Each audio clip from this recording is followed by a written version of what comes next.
There are many kilometers of railroad lying between Port Alberni and the eastern side of Vancouver Island. And if you'd like a say on what's to be done with it in the future, now is the time to make your voice heard. So we're asking the general public to engage in a public survey that's been released this weekend, as well as one-on-one engagement to tell us what their views are for the island, what they'd like to see it be used for future state, and just to explore different ideas with the general public on how the rail corridor, potential uses such as freight and passenger use, and other recreational use such as pathways and tourism, how those can influence their lives and be something that we can include in a future vision for the island rail corridor as a whole. The Alberni-Clayoquot Regional District, who's hired the consultants to do the work. And the ACRD is one of our members. We have 19 members. So we have 14 First Nations and 5 regional districts. And all of our members are out right now doing work around what they'd like to see happen with the corridor.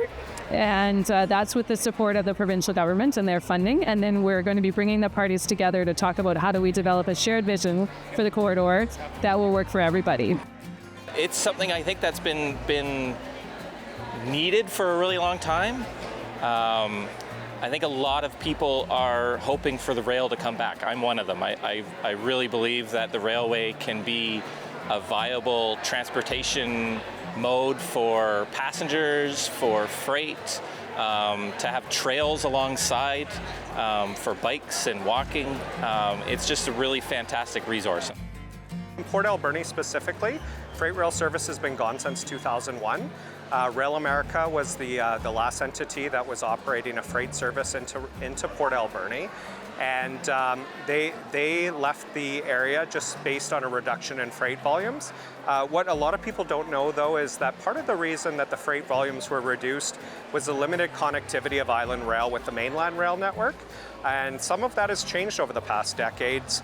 The company that currently services the rail corridor in the Nanaimo area today, Southern Railway of British Columbia, they've built a new barge slip in the lower mainland at Annacis Island, and it actually opens up connectivity to 4 different Class 1 railroads in the North American Rail Network.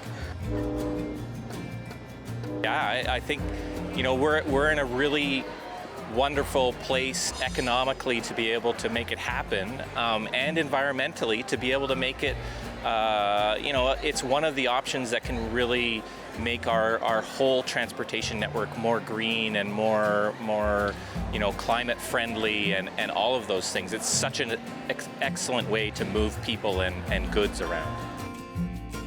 For more information and a link to the survey itself, visit letsconnectacrd.ca.